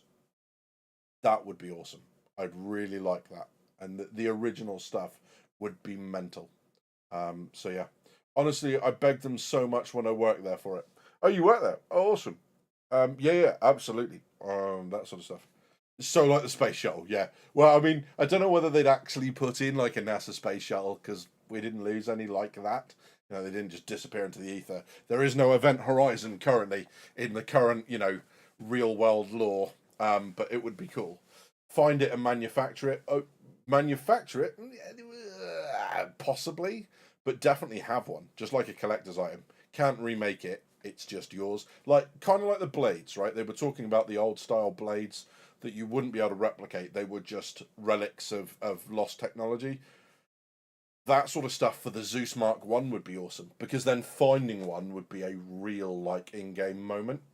And it would be that sort of achievement that people can't buy with real-world money. They can't buy it with in-game currency. You've just got to find one and restore it. And I'm all for stuff like that. You wouldn't download a ship. Yeah, you would. Serial Crusher says, well, risk and loss seem to be the keys to making lawful gameplay meaningful. I think permanent crime stats being a criminal immediately more interesting for griefers. Certainly. I think I think criminal history, despite not crime stat, is definitely something you could get into 100%. Making a criminal history a thing. I also kind of really like the idea of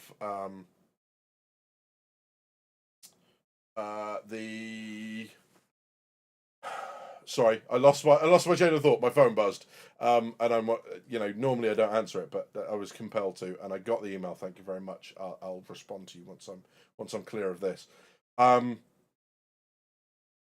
Yeah. I think with criminal gangs, going and murder hoboing could reduce your rep with certain criminal gangs. The ones who want to operate in more lawful space are like, we just don't need the heat of going around and killing everyone, right? It's like so many things, right? I mean, you look at, to use a real world example, look at California up until about a year ago and their shoplifting, right? As long as you took under a certain amount of money and you didn't hurt anyone, you were left alone. It's that, right? Because if, as a criminal organization, you go, okay, well, the limit's $750, right? So what we're going to do is I'm going to employ 40 people to all go out and steal $500 worth of stuff every day. It's 20 grand a day of stuff you're just acquiring, right? That's a lot of money. So that sort of stuff, doing that, and you're going to say to people, if you're going to go in there and you're going to punch an employee, or you're going to hold a shopper at gunpoint, or you're just going to go in guns blazing, you're going to bring more attention to us than I need to deal with. So I don't want you to do that. The minute you do that, you're out. You're done. Do you see what I mean? That's still very criminal. That's still very legible, but it's and doable. You just don't need to go around killing people. So I think they're going to do that sort of stuff, like the smugglers staying under the radar. The best way to be able to smuggle stuff is people don't know that they need to look for you in the first place. Going around and killing everything you come across kind of paints a target on your back. And there's a space for that too. But I just think there are some people at the moment who, for them, the only way to do criminal gameplay when you've done the 1 or 2 criminal missions that are in the game, there's a few more than that, but you get my point, is to go and grief players or attack players, and then people will either see it as griefing or PvP depending on the circumstance. So yeah, absolutely. Impound, thank you very much, mate. Good to see you. Go and have a good snooze or that whatever is wherever you are, and yeah, take it easy, my friend. So yeah, Serenity has charm and seems somewhat useful. The SL Max doesn't have the character. Well, Starlancer Max, yeah, I get that. I mean, a lot of Cali is still like that. They had to send Federal National Guard, yeah. So I don't want to go into the politics of it, but you get the point, right? Is that real world examples, like round here, you know, in the UK at the moment, the only thing you need to do is to go get the police around is post hearty words on Facebook, apparently. But the other stuff is fine. And having that around as well, you know, being able to damage your rep with organizations so that they, you know, even criminal organizations become hostile. You know, same with certain missions on the lawful side, you know, taking sides against maybe UEE versus NICS. One of them doesn't want to interact with you because they're like, you're too much of a government stooge. We don't want you here in Levski. You are too much a UEE man or whatever. So nuance across the board, right? That's kind of what you want. And that's when your character dies under Death of a Spaceman and you get the Sun, you get Levski kind of approach you to offer you that. You know, they go, we want to make the player aware that they could now align with a different faction. So you get the message from Levski, who are going, hey, like, you remember that UEE man who was just like UEE through and through? His son hasn't really aligned with anyone yet. Wouldn't it be a bit of a coup if we could turn him over to us? So they come to you and go, we notice you haven't aligned yet. We'd really want to work with you. You know, your dad was for the UEE. We want to show you why the UEE is bad. And that's like a really cool way of doing it. And that's one of the real strengths of Death of the Spaceman is rep will be very important, but it won't be a permanent, I've shut this door for the rest of the time that I play the game under this character. It's not going to be that. Or on this account, right? Yes, under characters, but when the character dies and you become the heir of that character, then yeah, absolutely. And that's one of the real strengths of the Death of the Spaceman system. That's going to be kind of incredible. But just scrolling through this, I don't know. I mean, shout out if anyone sees anything that stands out to them. I mean, the dancing AI. After work, some civilians will have the urge to spend time at a nightclub and dance the night away. You can tell I'm still a filthy Matlow at heart. That's not the dancing that came to mind. And this is why I can't have nice things. You know, smiles in chat if you know what I'm talking about. But yeah, there you go. Illegal goods dealer. Very, very cool. Like that idea because that means that they'll be dealing illegal goods in lawful systems. Otherwise, like, who cares? It's not a thing. So that's cool. I'm kind of just highlighting things that I think are cool rather than things that I think might be able to come at CitizenCon. AI EVA tech. Possibly. What's the Akiro cluster? Oh. Fine.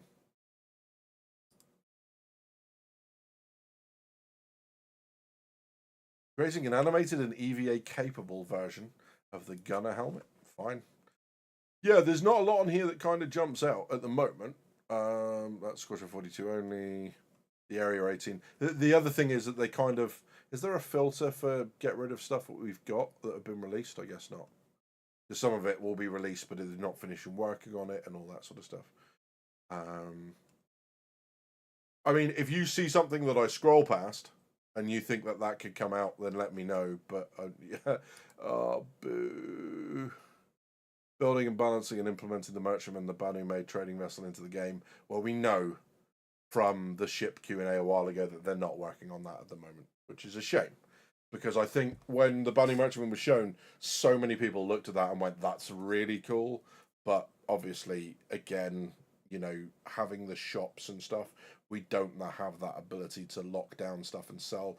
That seems to be something that will come along with base building, because it's kind of required. They talked about the ability to lock, you know, what you've got, and people can come in and trade, but they can't just walk in and take everything.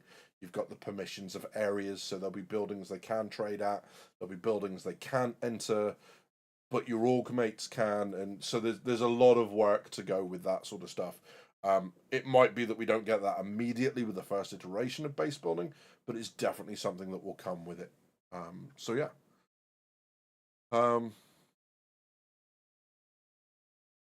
Boat. Oh yeah, that's squadron. I was going to say, holy moly.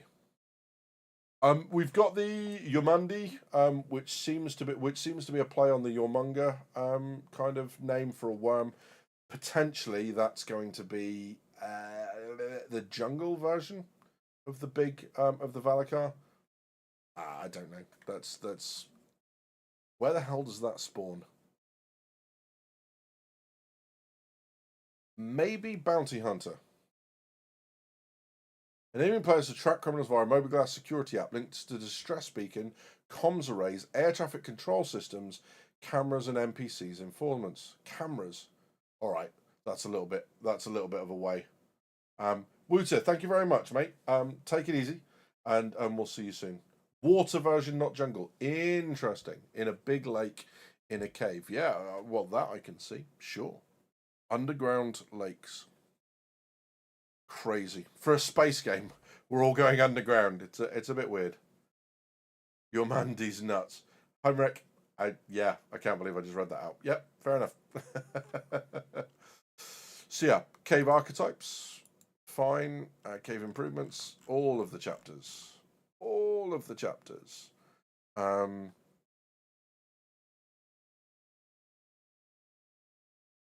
yeah, I thought the character work might be something interesting, but it is a Squadron 42 one, not anything else. Com array mission improvements. Several mission improvements and totally new missions set across and around the comms arrays with a specific focus on PvP content. Have we had that yet? Is that in? Can any of the PvP players confirm? That's an interesting one. Command module we know is working. Commodity kiosk, we know that was changed over to building blocks, so that's done. Contested zones are in. Cutting. See, this is the interesting bit for me, is that the cutting stuff is in the game. As in, we've got the Oxy Torch Cutter tool. And we saw it demoed all the way back in 2019. They were showing that off at CitizenCon, then cutting stuff open. They demoed it before that at the mission with the satellite, where you had to go to the down satellite. The Valkyrie one, was that? Oh no, that was 2019 as well, wasn't it? Was that 2019? It was somewhere around there. It was when the Valkyrie was announced and just revealed. So yeah, cutting worked in Pyro. Interesting, yeah, because like you can almost see how that would work in ASD, distribution centers, underground facilities, all that sort of stuff. But it's just not. It's not realized. Also, doors to ships. Why aren't we cutting those open? You know, I'm not suggesting that we are able to cut out our own little entryway. I just mean like cutting interlocks and all that sort of stuff on the door, so the hatch falls open. That would be cool, right? Cutting set points like hinges and whatever else. But yeah, I'm waiting for Maelstrom. Matthew, you're probably right there. Absolutely. So yeah, derelict spaceships. Points of interest that will be scattered on planets. Oh, that's the crash stuff. I thought they were talking about like the Black Kite and the Reclaimer missions, but they're in as well, right? Dynamic game server crash recovery. We've got that sort of stuff. Yeah, I mean it's not obvious. I mean I don't think as new stuff goes, I don't think we're going to get anything groundbreaking, right? I don't think there's going to come anything out of left field other than possibly Nyx, where we go, no one was expecting that. I think it's more likely things like hacking, data running, resource network, engineering, fire. right? Because they were trying to get the Legionnaire in. We know the Legionnaire's all but there now. The reason that's not going, maybe we get some sort of attempt at ship-to-ship docking. They seem to have more answers about ship-to-ship docking, which is how the docking thing extends to the edge of the collision box, so that the box that it takes up space, and then they connect, right? And that's how it works. But obviously, for a lot of ships, like the Reclaimer needs its moving. They've said that we're only going to do level, so we're going to do horizontal. You're not going to do vertical. So the Connie's one, you won't have the one in the ceiling because they're not doing that.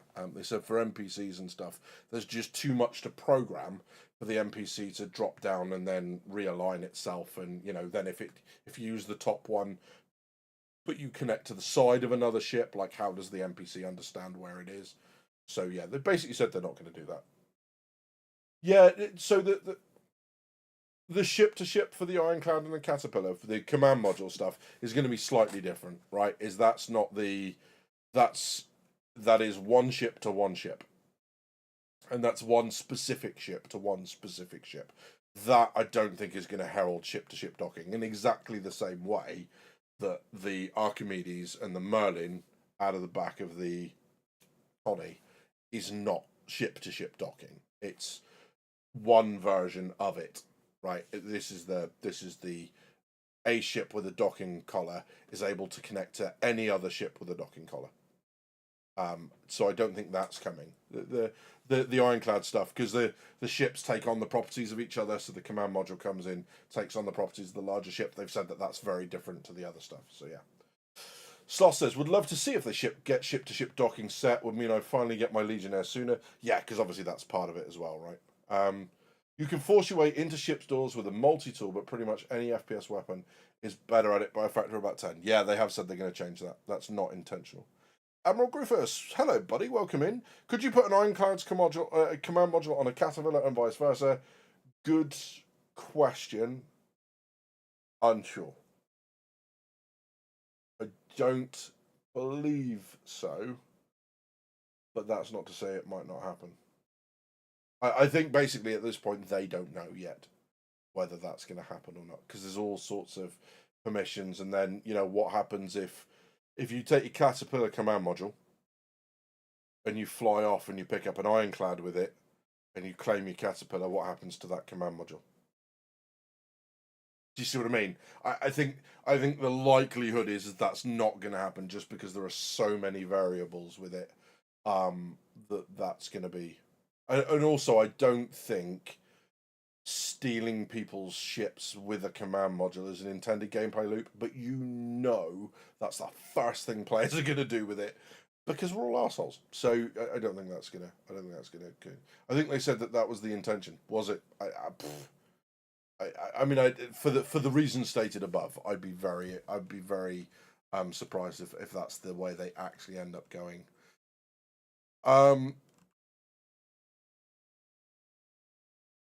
Yeah. Gamey, what's that? Oh, okay. So, I mean, Raylan, is that something that might come? I mean, it's not. I doubt it, because it's not unannounced. So, and I think that's just hoping at this point, right? They also seem to be having some work on the cargo pods, because also obviously the cargo pods not being interchangeable with other ships is kind of a problem. It's a big setback for the Raylan, because how do you take cargo that's in standard 32 SU containers now and change it over to cargo pods for the Raylan and back? I think that's why the Raylan's going to be a while yet, boys. So yeah. Griffith says, I'm sorry, I'm so impatient to get my hands on the Percy. 100%. Yeah. IEE is the best guess that everyone has at the minute, and that seems to make sense to me. So yeah, absolutely. Couple of behaviors there. Hospital nurse, hospital doctor. Yeah. There's not a lot jumping out of here that kind of makes sense. The laser trip mines are kind of in, but we can't use them. We can only kind of trigger them or blow them up. Yeah, there's not a lot in here that's kind of jumping out. I don't know about you guys. So, here's an interesting thing for chat then. Seeing as this isn't kind of this is just scrolling down a list, right? It's not the most interesting thing in the world. Here's my question to you. If you had to make a bet on one thing that we've not talked about so far that comes at CitizenCon next week, what would it be? Anyone want to be brave and venture an idea?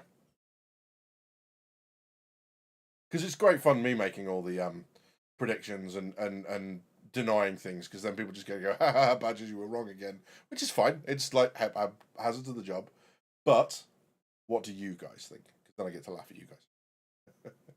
Stack says suit lockers. That would be useful, right? Being able to put different suits in and stuff.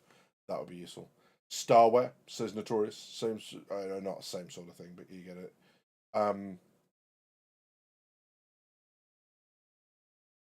Road to Castra. Dynamic server meshing. We'll talk about that in a sec. BeamTech V6. Hacking gameplay, but not out for a while. Legionnaire and hacking.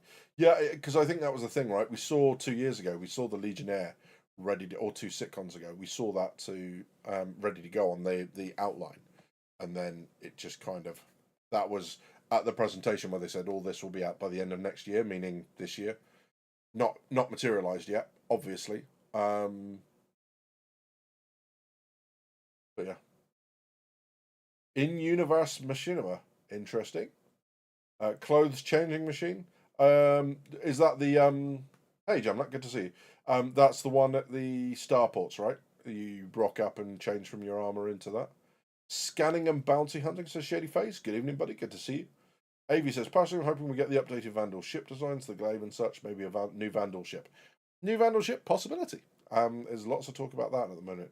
Sockies in gameplay, says Matthew. Go away.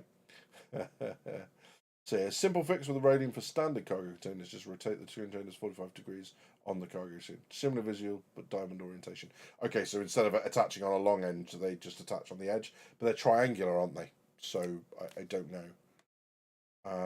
Armor stats, suit bonuses, says Widget. That'll be cool. And they certainly seem to be going that way with the types of armors that they're talking about. They're talking about them now as combat armors or utility armors, all that sort of stuff. Ship to ship and ship to station docking with docking collars, says Robert, for the Apollo and the Legionnaire. Escape pod, says Griefers. Parachutes might be a good one. Yeah, the ability to eject in atmosphere and not die horribly. So, yeah. Can't get the image of how the Dr. Apollo... I think I speak for everyone in here when I say hurt, because yeah, I know where you're going with that, and I don't like it. That makes me feel sad. But yeah, I get where you're going with that. So yeah, it's going to be interesting. I'll say again for everyone that's joined that hasn't heard already. This weekend, CitizenCon, we're going to start 2 hours early here on stream. It will be myself. It will be Daily Noob from over on Twitch, streaming together here from Shares Badges. We will be probably a little bit drunk by that stage, talking about all things Star Citizen, but hoping that, you know, we can have a little bit of fun with the presentation and all that sort of stuff. Jetpacks would be cool, says Stuart H. You've been talking to Scarlet, because the next thing out of Scarlet's mouth would be swords. Maybe the crossbow, question mark? Mark III Anvil Hornet, no. So yeah. Mark X Connie. Connie updates would be cool. But yes, we'll see. There's lots of stuff there to go on and to have a look at. I'm really not sure what else might come out of CitizenCon, because it's the 2 hours bit that's really foxing me. That's not a lot. They have done Inside Star Citizen. In fact, the most recent one with Benoit was longer than CitizenCon is going to be. So we'll see. Yeah, I mean, basically, if it's not coming by the end of 2026, John, it's not going to be in CitizenCon, is what they've said. It wouldn't be beyond them to sneak something in as like a future look, as like, hey, I knew we were, but we want to update you on base building or whatever else, right? But I don't think base building's going to be in. just because, like we said, there's so much stuff to go along with that. I also think there needs to be a crafting system implemented by that stage, and there needs to be more. That needs to be more fleshed out. So crafting, I think, will be a precursor to base building, for many reasons. So yeah, just sneaking on the ship in Assassin's Creed mode. I mean, you're not sneaking. You're not sneaking on the ship if you're doing it with the Legionnaire. You've disabled the ship. You now brute force hacked your way through, and they're all going to be waiting at the airlock for you to come in. So yeah, that's gonna be rough. When will CIG give us a squadron release date? They can't hold off forever. They're not going to. I don't think. I'm confident they will get it out next year. They have said more about 2026 being a release date than they have about any release date in Star Citizen's history. So I think that will be, a kind of a way to go. Org management tools, says John Chavez. That'd be interesting. Very, very useful too. But we'll see. Yeah. So there's that. Someone mentioned earlier, which was interesting. Hang on, I'm going to go back up and make sure I can credit the original. Where are we? Admiral Griffiths mentioned dynamic server meshing. That is going to be a while. Do you know what? Real Apex Valacar might be a really good shout. Yeah, 100%. Well, Matthew, they've said that they're not doing Squadron 42 at CitizenCon. We're not getting information. So yeah, I think they're going to get it about 6 months ahead, and that was based off something Chris Roberts said when he was talking recently. In fact, it was, they did the Squadron 42 newsletter, right? And they were like, hey, and they did the video of Asiado Station. Do you know what? I might find that while we're talking, because it's kind of a cool thing to have on in the background. Let me just see if I can find. You're going to get blasted with ads in just a second, but let's have a look. Star Citizen Asiado Station. That'll be a cool thing to have up in the background whilst we're talking.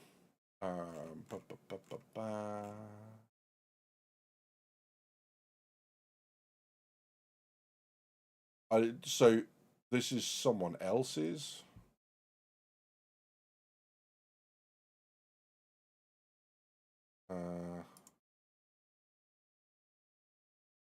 I'll move us across. I think this is the Asiado Station demo. Certainly looks like it. So they did this, which was like the Squadron 42 demo, right? And they did one newsletter, and they're like, hey, we're going to do this every couple of months. And then did one, and then went, no, we're not going to do this anymore. Wiggy, thank you very much, mate. Have a good evening, and take care. Good to see you. So, yeah. And then when he canned this, he basically said, we didn't want to do this anymore because of spoilers. I don't think. Is this the one? Yeah, it might be.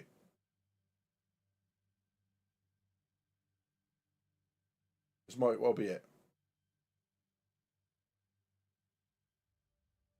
This might well be it. Looks like it. Yeah, so there's that. And he said that traditional games marketing, you'd have about 6 months notice before a game come out. And kind of, Matthew's kind of right in that games marketing seems to have come, except for a couple of instances, seems to be much longer. I mean, was it Oblivion? The Oblivion remake was like instantaneous. But that's very much the outside track. It was odd that he very specifically mentioned 6 months rather than just saying, hey, you get a much shorter, you get whatever notice. It might just have been a turn of phrase, but like hearing it stuck in my head enough for me to go, maybe that's what he's intending. So, because the other thing is, if you are going to do that, how do you deconflict that with Grand Theft Auto? Maybe you wait, because if that's coming out in May, that sits over the top of any marketing campaign that you do. So what do? Do you release in like August, September, and get in a couple months ahead of it? Do you wait until a month after it's released and then basically release at the end of the year for a Christmas release? I'm really not sure. And I don't know enough about kind of release patterns and that for computer games to say whether or not a Christmas release is a good or bad idea. I think the only thing that I'm fairly aware of is releasing in the height of summer is probably not a great idea because people have other things to do in the summer.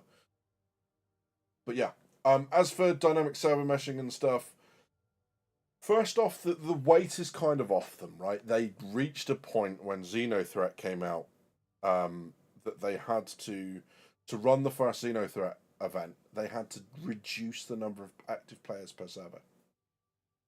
And then they fixed that subsequently. So it's kind of a testament to the work that they're doing in the background that they were able to, continue running events and add more kind of entities to the universe without having to constantly reduce player numbers and permanently reduce. They reduced it for a while, put it back up again. So that work is ongoing, and that's the evidence of that working. Dynamic server meshing, I think they now have, there's much less of an imperative. They can take their time over it, because the other thing with dynamic server meshing is there's a significant cost attached to that, because you're not just paying for the servers that you're running. The company that's supplying them, in this case Amazon Web Services, needs to be able to keep a number of servers ready in case you require them. And to Amazon, they've now rented you a server. Whether you're using it or not is irrelevant to Amazon. So there's a significant overhead even if those servers aren't being used. And I think that's going to be the primary driver in dynamic server meshing. There's a lot of money attached to that. So yeah, I think that's going to wait for that. Probably implies a Christmas-ish release. I want them to add Xenothreat again. Xenothreat was a great event. Xenothreat and Siege of Ogrima. Oh my god. Jesus Christ, I'm playing World of Warcraft again. Siege of Orison. That's better. Siege of Orison were, for me, my two favorite events. So yeah. So these servers are compute, not physical. I mean, they've got to be. The hardware's somewhere, right? So every server is a physical one. Because even if you're building one that can subdivide into servers, again, you've got to have that capacity built in. And more to the point, if you're building a game off of dynamic server meshing, you will develop a contract with Amazon Web Services where they are contract bound to provide you a minimum number of servers at a moment's notice, and then more servers like with a bit more notice, and so on and so forth. So yeah, it's gonna incur cost. And Amazon seemed to be pretty kind of pretty fast and loose with the contracts and stuff. I know they've been very kind of happy with Star Citizen doing whatever they want to the Lumberyard engine. So they seem fairly permissive at the moment, but there's just a bottom line financial requirement to that, which I don't think at the moment is justified by the game that we have. It will be justified in the future. Right now, not so much. So yeah. Using the parity to pound at the Xenothreat Idris will be amazing. Absolutely, 100%. Does base building need dynamic server meshing? I don't think so. I don't think so. I think they can do that static. I mean, what you are doing is you're adding a massive amount of entities to the verse because people will come in. However, there's a whole bunch of ways they can limit that, right? 1 LAN claim per person or per account, that sort of stuff. So they can limit that in a large number of ways. They can also, I think, at least to an extent, predict out how many bases they're likely to have by the amount of base building ships they have. Of course, one base building ship can build many, many bases for many different people. However, once they sell the their hand cart thing and all that sort of stuff, they can at least kind of get an idea of what rate bases are going to be built and all that sort of stuff. So yeah. Just to say, dynamic server meshing isn't pure server racks. It's also having, say, 5 nodes on Stanton, but tuning Xeno they're reduced to 2 to 3 can allocate Xeno. Yeah, yes, but something in the background still needs to run it. I'm not saying it's only server racks. I'm saying the server racks are the financial consideration here, right? That's the point that I'm making. What do you think is the chance we get Knicks by end of this year? I'm still dubious as to whether Knicks will be at CitizenCon at all. I'm a lot more convinced than I was by what's been shared today. To me, and we played it earlier, the audio clips that have been data mined. But you know, I'm still. I think what is putting me back, Groofus, more than anything on Knicks, is I was at CitizenCon 2019, and in the brochure there was the. Sorry, I'm just looking behind me because I've got the leaflet in the cabinet, but I've got the lock on it, so I don't know the keys in the other room, so I won't get up and do that. But in the brochure that you got in your goodie bag, it had a travel advisory from the UEE about Pyro. That was 2019, right? We had Xenothreat talking about Pyro. We had all these things talking about Pyro. And Pyro still took forever. Now, there are, as I covered earlier, reasons why that happened. COVID, waiting for server meshing, all that sort of stuff, right? But the idea that they can go from 6 years between mentioning something and releasing it to ta-da, new system based off of one patch, one data mined, the skeptic in me says that's very unlikely. However, like I said, I'm not wedded to this. If that's what they release, woohoo, new system. Like that, this is good news. I'm happy with that. You know, most of us, or a lot of us in here, will remember, you know, there being parts of Stanton released and other parts not finished. Crusader just being an art piece. Having Microtech but no New Babbage, and then having Microtech and New Babbage, but you couldn't go into New Babbage. It was just an art block, and then New Babbage as we know it today. So, like, this sort of stuff is not unprecedented. We could get nicks and parts of that still being finished out.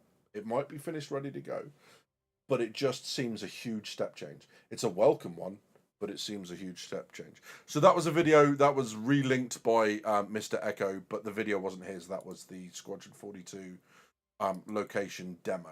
So yeah, kind of cool. So yeah, Mr. Echo 1, that was YouTube channel. Dude's only got 89 subscribers, so you know, feel free to pop across and say hi. Tell him I sent you. So yeah. Interesting. I want to live in terror till Ellis comes online. Robert says, I'll be surprised if we see dynamic server meshing until right before 1.0. I feel that's an after 1.0 item. Nix is the system I want to live in, so I'm definitely not biased at all, says Griefus. Absolutely, I get it. Like, and again, I'm not against it. Like, it's not like, oh, I don't want Nix, blah, blah, blah, blah, blah. Nix would be great. I don't believe that they can turn it around in the time that they've got. Happy to be proved wrong. Absolutely. Link for video, I can do that, no problem. Stand by. History. There's that one. Apologies if you hear it all again. Yeah, there you go. Okay. I'm going to pop this in chat so you've all got that ready to go. There we are. So that's the video from Mr. Echo 1 Asiado communication station. Which is one of the locations within Squadron 42. And that was how it was shown to us as part of a Squadron 42 kind of like info video, which is cool. Awesome stuff. I will go home to Nix in my Perseus. Absolutely that. Yep, can't wait for the Perseus. So, final plug. 6 p.m. UK time on Saturday. Watch party here on Drinkers with Gaming Problems. I'll get the schedule up a couple of days in advance so you're ready to go. You will be welcome to come. and we'll probably do a bit of a chat and a hangout in Discord afterwards if you guys want to. That'd be awesome. But yeah, I mean, we might be too drunk by that stage. If you haven't already seen the predictions video on my channel, if you go and watch it and you comment the word that you think we should drink to every time it appears, then great. We'll do that. And what I'll do is I'll pick the winners, and then when we go through it at CitizenCon, I will credit you guys on the video if you've picked a winner. You know, if your word is the or and unlikely to be picked as a winner, I don't want to die. But yes, get it. So that'll be good. Drunk low level flying stream will be good. No, because with mouse and keyboard I don't have sticks yet. So I will be at a CIG event. So Stack, I will drink in your honor. Awesome, mate. We'll raise a glass to you. I hope you enjoy that. That would be great. Drink every time Badger says Am I saying a lot again? Oh, if I am, apologies. I thought I'd trained that out of myself. Clearly, I haven't. No, you got to watch the video. That's how it works.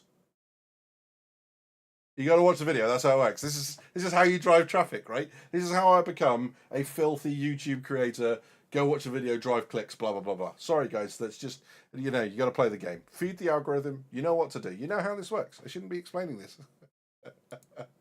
Yeah, sorry, guys. I know. I'm a bad person. I get it. But yeah, you already did, said Grievous. Good. Fantastic. Happy with that. No problem at all. Yeah, we'll pick it. I did a thing on screen where I had it all pop up, and that was cool. So yeah. Oh, I am doing ums a lot, aren't I? Shit. I'll work on that, because I don't want to keep doing that. Yeah, that's not good. No, I picked it up. This is why I started scripting my videos, because I was trying to train that out. It annoys me when people do it in videos and then you find out that you do it yourself. So I was trying to train myself out of that habit, and I feel like I got good at it at one stage. If that's creeping back in, that's not helping. Bearing in mind I am hurting a lot and I'm very, very tired. So I'm going to blame it on that, and then I'm going to spend some time working on not saying all the time. I'll do my best. But, gentlemen, ladies, if Luna's still here, lol. This marks the end of the stream, because I've got work tomorrow and I'm going to need some sleep. I am struggling, as you might have been able to tell. So I will bid you all a very good evening. Thank you very much for popping in. Great to see you all. Great to see some faces. Would be awesome to see you at the stream at the weekend. I'd love to see you there. You've been watching Drinkers with Gaming Problems. Thank you very much for stopping by. I'll see you soon.